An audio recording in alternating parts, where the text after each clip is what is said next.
I have 23 international and 68 national medals. Wow. Deepa Malik is a trailblazing Indian Paralympian. She made history as the first Indian woman to win a medal at the Paralympic Games. The first Asian medal, the first World Championship medal. I won the Arjuna Award. And yet people said that no, I'm defaming the family and I'm living out of a servant quarter. Not good for the image of the family. And then you were paralyzed, chest down. Yes. That was also the time when my husband was not there. He was at the war. The Kargil was going on. Because I don't know if my husband's coming back or not. Yeah. Sorry. Are you currently the financial provider for the family? I can say that. I have not taken a penny from any male in the house. I believe a lot in manifestation, the way you tune your subconscious mind. I asked everybody what took India 7 decades of independence to make a female medal. What is that one bond in your life that has helped you, move through it? There is one bond which is very strong in my life, is definitely with my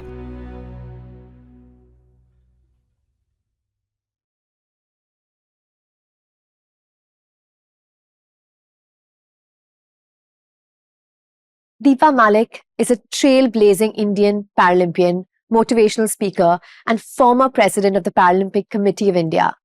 She made history as the first Indian woman to win a medal at the Paralympic Games, securing silver in shot put at the 2016 Rio Paralympics. My intent with today's conversation is to change the narrative on disability. And that's what I'm so excited to speak to all of you today. Thank you so much, Deepa, for being here today. I've been spending some time with you and I truly feel deeply grateful and honored to be able to have this conversation with you today. Thank you, Masoom. Thank you. And likewise.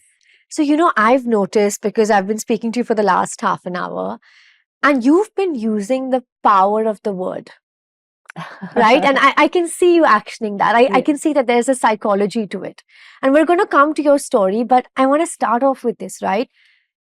When you're speaking, you're constantly reinforcing that positivity. You're redefining your life using your language. I believe a lot in manifestation. I'm a very, very strong believer of that. I remember lying in the bed reading the book Secret. And somebody just gifted it to me because, they want to give you some reading material while you're totally bedridden post-surgery. And that book really made an impact. It is a positive affirmations and the way you tune your subconscious mind. And I further learned that as a sportswoman. I didn't realize that I was actually practicing it without knowing it. Can you give me an example? For example, I never felt guilty of my being a person with disability because I always knew that this was not my choice. This was something which happened to me. And all I have to do is make the best of what I'm left with, because life is precious. And I always say life is the only festival that can be celebrated every day. And somewhere being very, very consciously aware of solution finding rather than harping on the problems. That has become an innate nature, and a bit of a rebel has set in. I won't be dishonest about that, because there is so much of taboo around being on a wheelchair or a woman in disability who doesn't have a bladder or bowel control. So people define you in a certain way, and their definition is more handicapped in their own thought process than I am. Of course, absolutely. So well said. So well said. Yeah. So tell me about your journey with manifestation, right? Because I know what happens is that everyone hears about it and everyone is constantly talking about how your thoughts can control your reality. But were you ever lying down and manifesting that you'd be able to? Everything. I'll tell you examples. When I was a little girl and was not walking, because the first time tumour happened at the age of 5, deterioration, surgery at 7, rehabilitation for 2 years, and I walked again. And once I walked again, I remember having a chapter in grade 5th in my Hindi book on Nadia ko Manij. Nadia was a 13-year-old girl who secured a perfect 10 in gymnastics. The description of the words was so real in my mind because I had suffered so much of not being able to use my legs. I would stand on the dining table and pretend to be doing gymnastics, making those poses, raising a leg, and that took me to Asian Games because my father felt that she loves sports. 1982 Asian Games, he took me to watch. So when I was there at the stadium, Jawaharlal Nehru Stadium in 1982, waving out to the Indian team, and that is something which stayed with me. And I have continuously forever, sometimes that thought has always come back, I'm here, I am, and people are sitting in the stadium and I'm waving out under the tricolor And you flag. tell yourself, I want to do this again. Yes, I want to do this. And I was just in grade 6 at that point of time. And when I went home, I started playing with my school ribbons, put my mom's bangle in it and made it into medals. Oh, wow. And I would make my cousins make me wear it. Okay, hey, and how old were won. you? I was maybe 11, 12. Amazing. And I'd love for at this moment for everyone to see the photo of you with your 50, 80 medals? Yeah.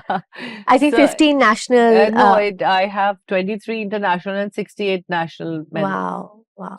So this manifestation of being in the Team India, now cut to 2010. I'm in Commonwealth Games. I'm in the Team India, moving right next to the tricolor. And my father sitting on the stands and waving out to me. Cut to the recent Asian Para Games. I'm sitting in the stands. My daughter is in Team India and I'm waving out to her. Oh my God. So life has come full circle. Another example of manifestation has been Deepa in 1999, lying in the physiotherapy center, doing her exercises after getting chest below paralyzed. From the window, she looks at a vehicle which has rally stickers on it and it reads all Himalayan rally, etc., etc. And I see two very handsome young officers wearing dungarees and those rally outfits, holding their helmets on the side, walking. They had come for a little injury management. And this was the Army Adventure Team. They came in. That was the first episode of Raid the Himalaya Car Rally. In 1999, they had begun this rally. I looked at the rally jeep and it was so fascinating. And I said, hey, when can I be in a jeep like that? And I asked the gentleman, is this something to do with army? They said, no, ma'am, it's open to civilians as well. I said, can I do it? And nothing is moving in my body. I just said, can I do it? So he patted on my shoulder and he said, ma'am, next life we'll do it together. Because he was aware, being an army officer, he was aware of my condition. And my condition was that of a paralyzed woman at that point of time. Cut to 10 years later, 2009. I'm in the park firm of Raid the Himalaya rally. My car is all stickered. Oh my God. And I did the rally.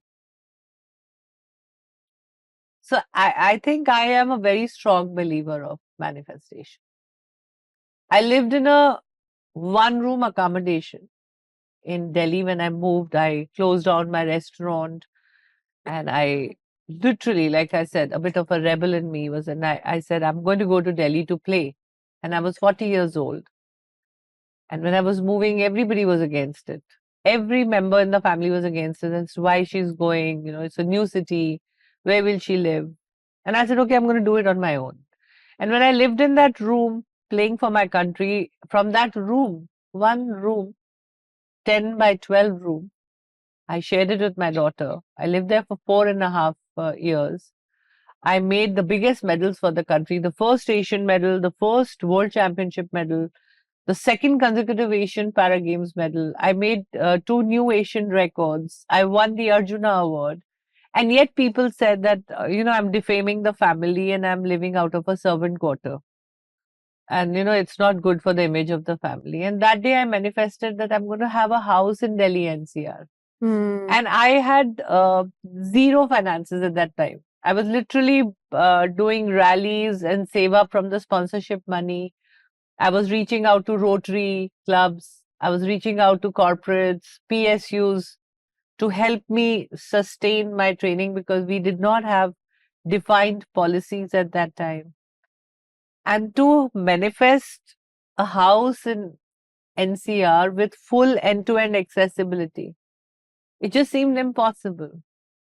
But 10 years later, I moved into my own home. Wow, which is where And you live now. it's a penthouse. And in one of the most expensive locations of Delhi NCR. Wow. Amazing. It happens. So what is Whatever that? I have What's that? visualized, Okay, you I have seen visualize it. it. I And then you visualize it and I visualize it every day. every day. Every Is there day. a process to it? Is there a certain time of the day that you prefer to do it? Definitely, it's the beginning of the day. Okay. My first thing that I do in the morning is look out of the window. So whatever home or house that I choose, whether even if it was a room, first thing I want to see is the rising sun. So, I don't know, it just energizes me. The first thing that I do is open the window curtains and look out at the bright light. And I've started practicing a lot of gratitude as well, because I feel each day is a blessing. I might sound like a little spiritual person, but I But you need, seriously, and spirituality carries you to do great things, right? I feel very grateful to be alive, because the tumors happened as a child. They came back, and there were serious issues that happened. Cerebral fluid leaked, body slipped into a coma, and I recovered. And in that also, the doctors said that, because of the nature of the tumors, she may not live that long. This is the 25th year. Wow. So I'm actually in the silver jubilee. And I have grabbed Of every your second silver life. lining. Yeah. I have grabbed every silver lining. So first, of course, I feel very grateful for every day that I have been blessed with. Another day with my children, another day to live. And the second thing I do is I revise what I need to do. Okay, what do you mean? I mean, whatever is on my wish list, You go back to it and I you go keep back to it. reminding yourself. That's how I manifest. So it comes with a prayer. And the prayer is always give me the strength to achieve this. Give me the strength to achieve this. Yes. I want this. I'm very clear. And I always say that manifestation should be done in a very clear language, because universe can get confused. Because when as a child, I used to always say, hey, I love wheels. I love wheels. I can live on wheels. Oh no. Because I loved wheels of a bike or a car. And I was, you are a huge influencer. But in 80s, the way I used to ride bikes, and no woman or a girl was seen on bikes that often those years. I probably would have been an influencer if I had these platforms in 80s. Absolutely. I was even thinking about when you actually won that Paralympian medal was in 2016. Yes. And it was not that social media was just about coming out. Yes. And I was actually thinking about this last night. That if this would have happened in the era of social media, it's so much also about the outward kind of nuances that.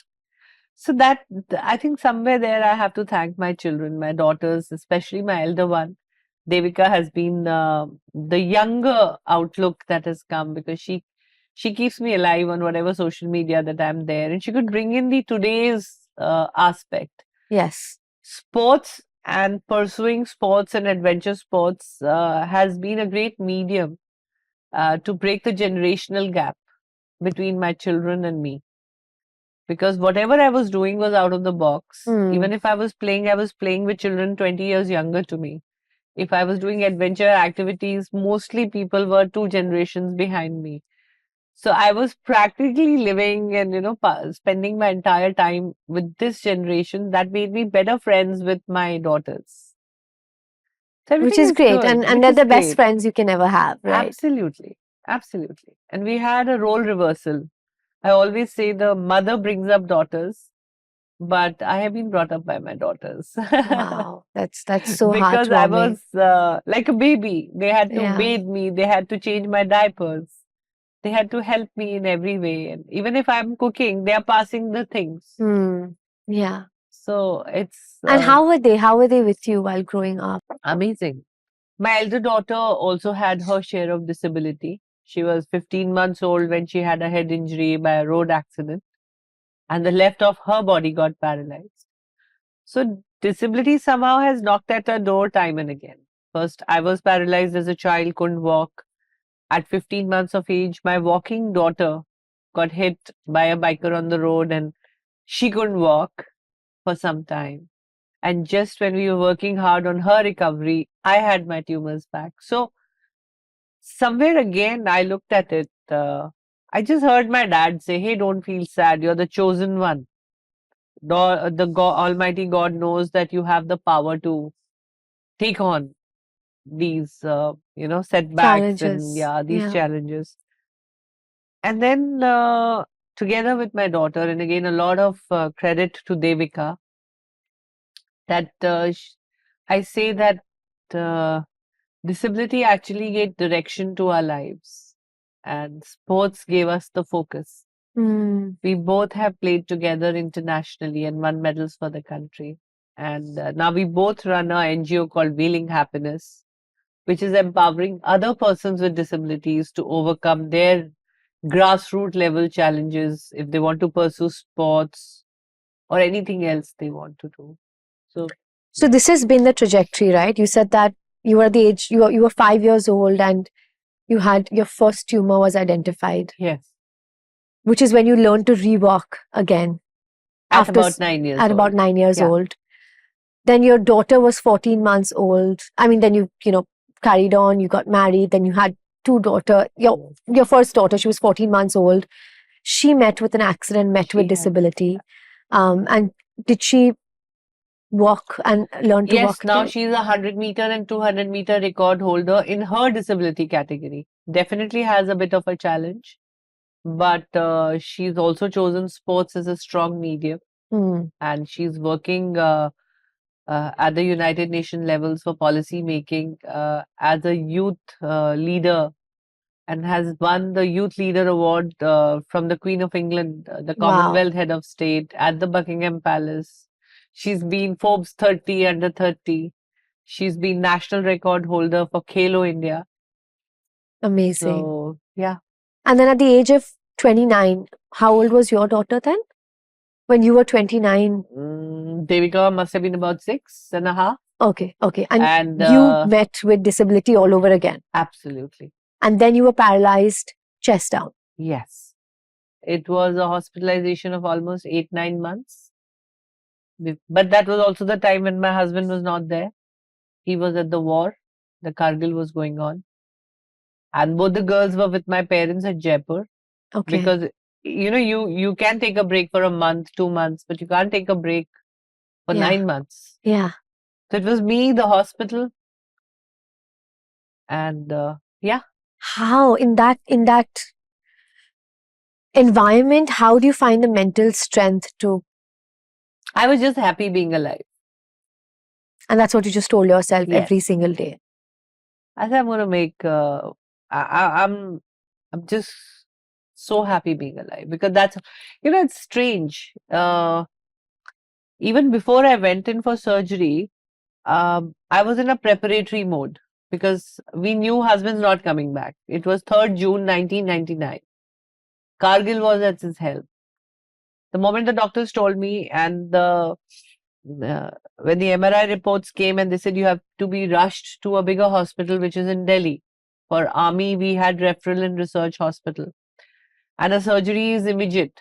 If the tumor bursts, it is so huge that it can lead to infections, because unless we remove the tumor, we don't know what kind of infection is sitting inside it. We can't take that chance, because then it'll straight go to the brainstem. 7 days to celebrate walking was given to me. I call it like that. And in those 7 days, I borrowed a bed from a friend's clinic, the special bed in which you have those rotators. Of course, now you have electronic stuff. Yes. So we're talking 25 years. You used to have that handle and the bed would go down. I got a water gel mattress. I put my jewelry in the bank locker. I made makeshift ramps in the house, got wooden ramps made. I bought a wheelchair. I customized the bathroom. I went and met the teachers of my children that I'll be gone for a long time. I hired extra help for the dogs. We had 3 very big dogs in the house. We are pet lovers. So it was crazy, like someone's been told that you'll either die or you're not going to ever walk again. But here I was making arrangements with only one hope, that I'm going to be alive and I'll be coming back in whatever condition I'm coming back. I'm going to get things ready. Because I don't know if my husband's coming back or not, with the kind of reports coming in, the way the Kargil war was going on. And I didn't care. All I wanted to be around my daughters. I think motherhood was a solid strength. And then when I reached the hospital and before when I walked into the surgery, I was just grateful that I could walk from my childhood illness to this illness. So 23 years I got to walk. I said, hey, I did so many things. So I was only thinking about what all I did. It was so much fun doing this, climbing, trekking and climbing up a mountain or running up a hill or, it's just that I even remembered my Vaishno Mata trip where I walked up all the way to Vaishno Devi. So it was about happiness. It wasn't about sadness. And when I woke up, it was like my prayers were answered because I wanted to wake up. I wanted to live. So it was always a gratitude mode. It was never a complaining mode. So what do you say to someone, right? And this might sound so silly to you, or it might sound so small, but I know, and I see this in my life, or actually why put this on someone else? Even me as a person, sometimes we find ourselves complaining and being, feeling tired or feeling negative about the most trivial things. And then when I hear these stories, you feel like it is, what do you say to people who are not able to kind of pull themselves out of that everyday spunk, which is genuinely in this conversation feels it is so trivial, doesn't even feel. I think as long as I kept my expectations high, I was sad. Expectations for a person to behave in a certain way, expectations, say from a husband who didn't move with me to Delhi, expectations from family members, why do they behave like this with me? Sometimes there is a negativity coming out. So the moment I started lowering down my expectations and ignoring the external voices, I was very conscious that whatever I do it with honesty and integrity. If I'm doing things with honesty and integrity, I kind of shut down the negative voices. It was a lot of work. I'm not saying it happened overnight, but I practiced it. That's why I say the right practice makes a person perfect. I get disturbed even now. It's not that. I'm a human being. I get angry. I get frustrated. I get sad. The only difference is I don't stay there long. Or I start looking for mediums to get myself happy again. And my daughter says that, Mom, she's a psychology student. And she says, what's nice about you, Mama? You've been able to identify your sources of happiness. Most people don't do that. For me, a drive to the Nukkad ka chai wala and a gedi pe redi ki chai. It's just does it for me. What else? Tell us some more of your source of happiness. I start cooking. So the day I'm cooking, my daughters immediately know they know that you're not feeling so good. So they know that there is something she's dealing with and she needs to get that. And she needs that hug. Yeah. So that's and with hug I suddenly remembered. So when I was in the hospital and my children were very tiny, younger one was very small, they would come to meet me. Obviously 2 months or once every fortnight, parents did try to get them to Delhi from Jaipur. And the first thing my mom would tell them is, nahi, zyada paas nahi jana, don't go too near, she's got stitches and her bone is going to crack if you put some pressure because you don't know. I had tubes initially, now I wear diapers, but that time I had urine bag. So she was like, so children subconsciously always stayed away, because they felt that if we lean touch too much, her, she'll break. She's fragile. Her spine has undergone major surgeries. And so the children felt like that. And I felt as if I hug them too much or if I keep them too much close, they will not be able to bear my loss. So I tried to alienate them at some point, which again I had to work on. Now, we're talking about my daughter's wedding, and someone said, "Abhi tera rona dhona hoga, abhi tu gale lag ke roegi." Yeah. And my younger one turned around and said, "No, we are not the huggy kinds. We don't hug and we don't cry like that." Yeah. And it struck me. I said, "No, that's not normal. Yeah. We need to hug. Uh, the body touch is a healing touch. Yeah. When you hold your child." And it just struck me. I said, this is something I have missed, because it didn't want to lean over me. The wheelchair can turn over like that. But now, so now when I go home or I'm leaving home, or even in the morning when we meet first time, it's just been a month-old practice. I put a break on this thing, or I adjust my body with pillows, and I ensure there is a warm hug that we are doing. Yeah. So there's always, and imagine one is a 34-year-old and one is a 30-year-old. Yeah. Sorry. It's okay. So life is something that you have to continuously work at. Yeah. So today, as I find myself sitting with one of the strongest women I've ever met, we have a special segment which is called Strengthen Every Bond. And I want to ask you, just hearing about your story and all the research and reading up on it, of course, I've seen that it's had its ups and downs, which have been, that's the, most minuscule way I could say it in. But through this journey of strength and resilience, what is that one bond in your life that has helped you, move through it? That one bond would probably be, again, in two ways. There is one bond which is very strong in my life, is definitely with my daughters. Like I always say that without their being around me, I wouldn't have made it so far. And the second one is definitely with my coaches, my trainers, and especially my rehabilitation trainer. He's now almost like a son or a guide, a mentor, philosopher. So I've had one, Virendra Vikram Singh. He's somebody I had met in 2005, and he taught me the tricks of the trade, the real occupational therapy, which helped me become who I was trying to become, the same old Deepa. I wanted to reclaim my life. How to transfer, what are the tricks of transferring, how do you travel? So being in touch with him helps a lot. Whether it's an injury management, whether it is spasticity management, whether it is and it's so important that you point this out, because it's not sometimes always the personal and family relationships. Sometimes it's that professional help which has such a profound impact. Absolutely. And I'm nobody without a help. I always feel that if I say I won this medal or that medal, I did not do it.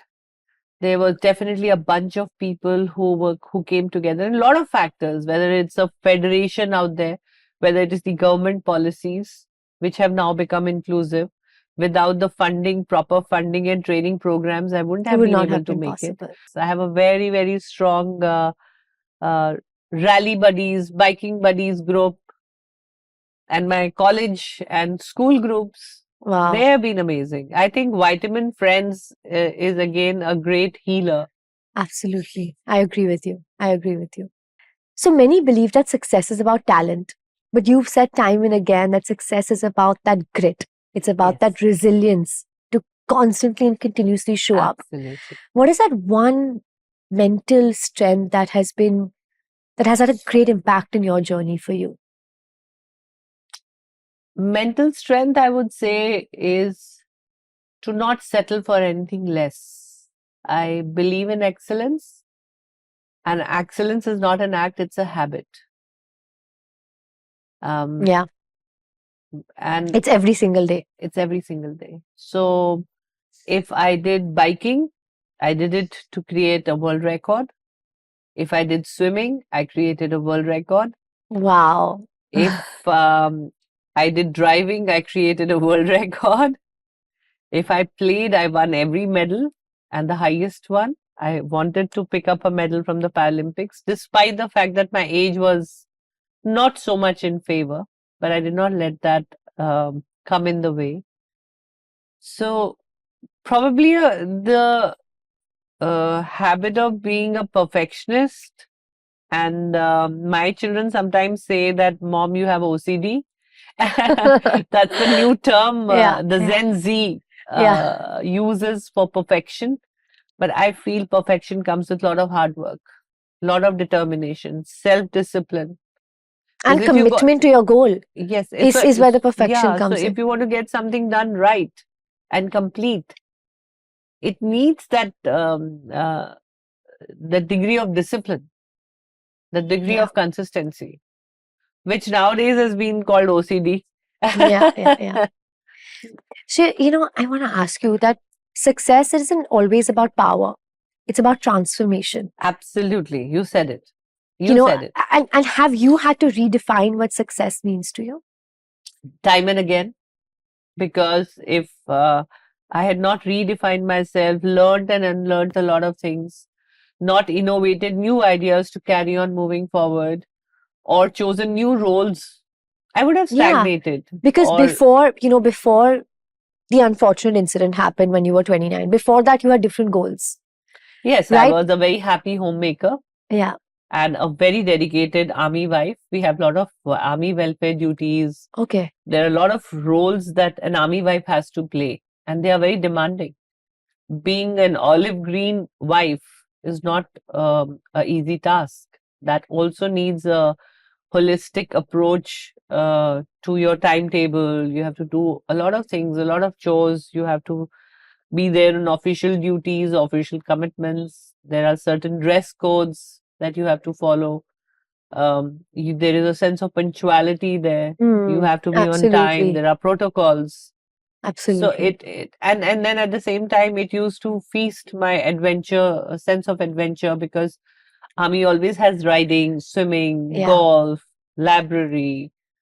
There's a lot of things in an army cantonment which gives you that. So for me, it was a perfect world. Till my husband left army and I got paralyzed. And my husband left army due to a stereotypical thought that Deepa cannot travel anymore. Now she will be homebound, room-bound. And without having any mutual consultation, because I love to wake up to the smell of that brasso on his, the copper stars or the brass stars that he would wear, that shoe polish in the morning to, have that crisp uniform and see my man in that. And suddenly he wasn't wearing those uniforms anymore. And I said, why did you do it? And the whole allegation came on my illness. I said, well, why there wasn't solutions found around taking me around with him? And somewhere everybody used my disability or my illness as an excuse. Whereas I was struggling hard to be that homemaker again. I was learning the new body, the new ways, and I was doing pretty good.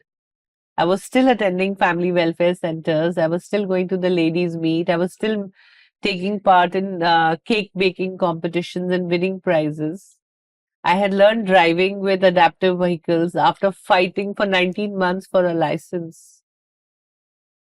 So when I was ready to do it all, where did the zeal go away in him? And for feasting that outdoor and financial empowerment feeling in me, I started a garden restaurant. Small one with a little bit of home delivery. And this was way back in 2003. Oh, wow. I ran that restaurant in Ahmednagar till 2010. Okay. Till one fine day, I heard someone say that my husband had left army because he has to run the restaurant for me, because I am incapable. And I was the one who was actually doing it. And that day I thought, okay, I'm now going to do something from the body.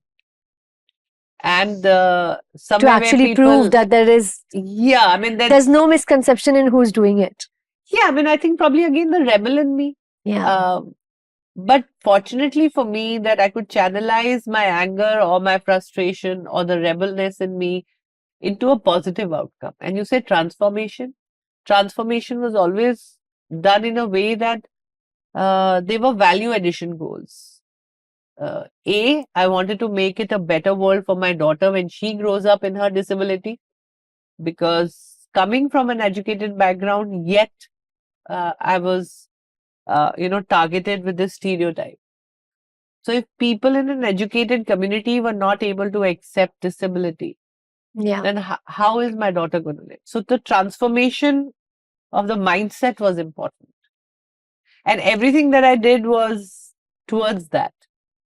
I'm so grateful to be doing this, because the kind of people I'm getting to Yes, sit every day down must be a with, new learning for you. it's unbelievable. It's actually Everyone just comes with like, their individual strength. yeah, they come with their individual strength, and the kind of, like, I just feel like, I don't know, it's also Indians, right? The kind of, there's also, because I've lived in Belgium, Yeah. I live in Dubai, I also understand the nuances of nationalities. So Belgium, I have a very amazing incident, like how we talk about inclusion. And that is something I speak a lot about, because I boarded a flight in a business class ticket. I've empowered myself financially. I've empowered myself to gain a business class ticket um, and travel, but I was refused the business class by the pilot of the plane, and I was flying to Belgium, invited by the Crown Prince of Belgium. Wow. It couldn't have been anything bigger than that. And they said they cannot let me travel in a business class because it's going to be a safety hazard. And I said, why? In my disability, it's a long flight. I need to lie down and travel. And they said, no, the new design of the new aircraft does not give a smooth evacuation during the emergency time. So just go and sit in the economy class on an aisle chair. And I said, why have you designed the cabins in a way? People need more privacy. So the cabins designed in the new aircraft are so claustrophobic and so closed that two people cannot carry, because for my shifting, I need two people to shift me like that. And I said, are we progressive? Are we Or are we thinking moving inclusion, or we are backwards? going backwards? Because the previous business class, I could travel easily. So this is something which I always talk about. The spaces that we are creating, are we actually, see, the policies are in place. Now, even if I talk about my Indian policies, and today I have a prime minister who talks about accessible India campaign. There's a special vertical which is talking about disability inclusion. The Persons with Disability Act has been initiated. It is no longer a charity, or it is no longer, it is very much in the ambit of law. It's a fundamental It's right. a fundamental human right. And from 7 disabilities, 21 disabilities have been identified to be lawfully included in inclusion. So if the 1995 building code says that every building should be universally accessible, and very recently I went for the registration of the land which I bought after empowering myself, and that registration building, the government building, did not have a ramp, which has been constructed just 2 years ago. So that's what I'm talking about, that at the end of the day, the implementation of inclusion happens at a human level. Every human needs to be sensitized. And it is not because a person with disability needs it.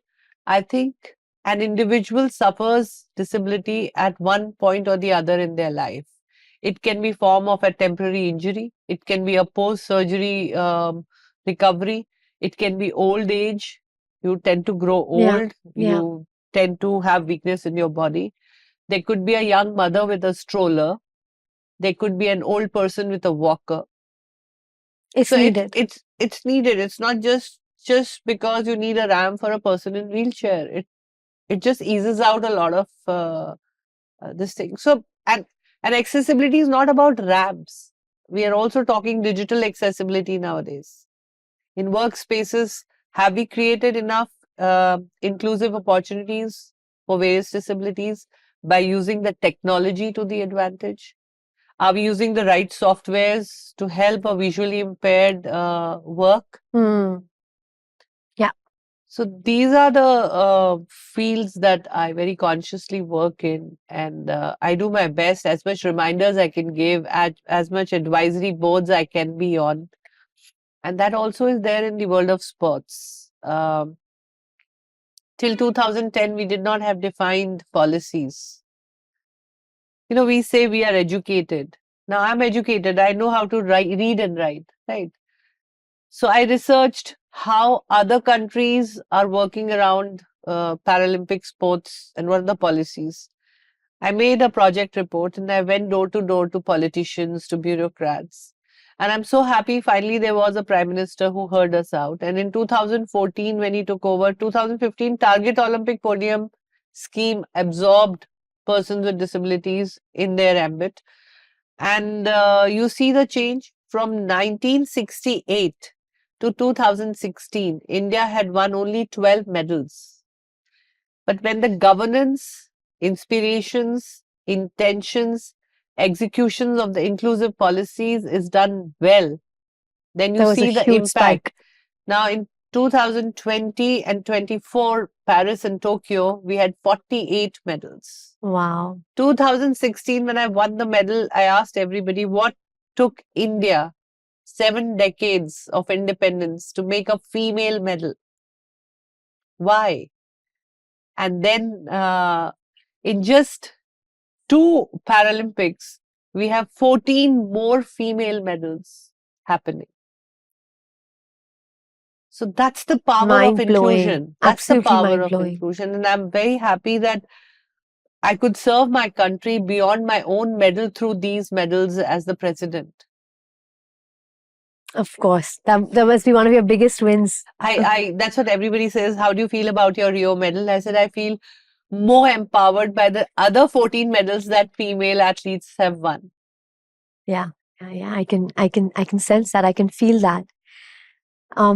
So we were talking earlier about you're living in Delhi currently with your daughters. Yes. And we were talking about the fact that you're financially independent. Yes. What has that journey of financial independence been like for you? I always heard that I'm going to be a financial liability because the expenses around my lifestyle are going to increase, and it does. I spend almost about 10,000 on my diapers per month and double the amount on a nurse who stays with me. I definitely need end-to-end transportation, for which I have to use a personal vehicle because public transportation is not that inclusive till now. Metro cities are getting better, but it's still pavements, sidewalks. You can't get out on a wheelchair and reach your end-to-end destination. So you have to have a vehicle, you have to have a petrol, you have to have a accommodation which is assistive in nature. And if you are playing, then you need nutrition, food, you need equipment, money. So you need a lot of money. And unfortunately, in my marriage, my husband left army without a financial planning. And with 2 daughters going to college and studying, I think I had to take charge. Sometimes circumstances push you in a certain direction, and secondly, your own needs and your own aspirations, because I was very clear that I was going to play for my country and I am going to make my voice stronger by winning these medals. Because it's an egg and chicken story. Are you first going to win medal and then demand the policies, or are you going to wait for the policies and then play? Yeah. For me, it was a parallel journey. Couldn't have given up because age was against me. I started at 40. Unbelievable. Yes. So, but I'm happy. So how do you? Are you currently the financial provider for the family? I can say that. You're the breadwinner? Absolutely. From 2003, November, or let me say from 2004, January, I have not taken a penny from any male in the house. And I'm not saying just husband. Khud ki bhi zidd thi. It was something which I wanted it. And I just learned. I didn't know. I had never earned. I'd never educated myself to earn. But later I did. Now I have done an Indian Corporate Affairs course from the Indian Institute of Corporate Affairs. I learned to be a motivational speaker on leadership, goal setting, resilience with the corporate world. It was not easy, when you sit with senior executive members and you're talking to them, and you sometimes, all the corporate houses are multinationals, you have people from different worlds. How do you articulate your language? How do you speak in a way that you're talking about your challenges and not demeaning your country? Since you love your challenges, I'm going to challenge you with this one. But I love, and I've been witnessing the bond that you have with yourself.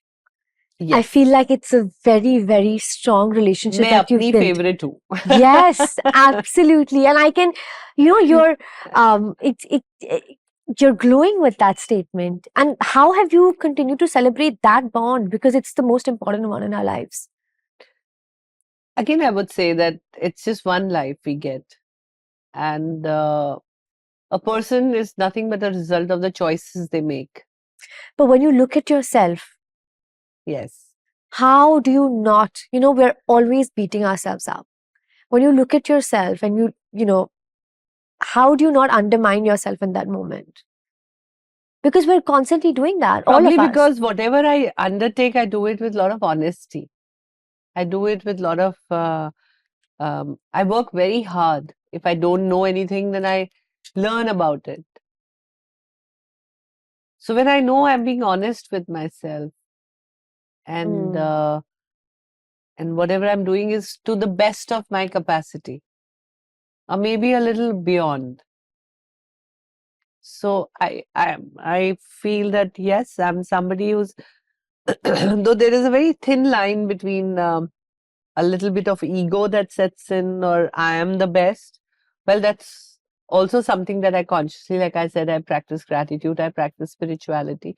So I continuously remind myself that liking yourself should not become that you are always right or you are somebody who's the best. Liking yourself for me is more about self-worth, is more about feeling confident from within, for being so motivated to be able to learn new things in life. It's not about being egoistic or being right always. I apologize a lot. My self-love is not self-ego. And again, I give a lot of credit to my parenting or my spiritualism. Lovely. Thank you so much, Deepa. This is where we'll wrap up. But thank you so much for coming here, for being with us today. Thank you. And I really hope that with this conversation, we're able to change the narrative on disability. Absolutely. Right? That is what my hope is and my intent is with this conversation. And I really, truly feel like you've influenced one person. And I really, really hope to carry on this message and take it to my community. I've tried to put everything down in one book. It's called Bring It On. It's an autobiography which is just out last month. Amazing. Congratulations. And thank you. So it's available online. You can just Google writing Bring It On and there you have my book. Amazing. So amazing. I would love we'll people be sure to link it as well in the video. Thank you. Thank you. Thank you so much for your time.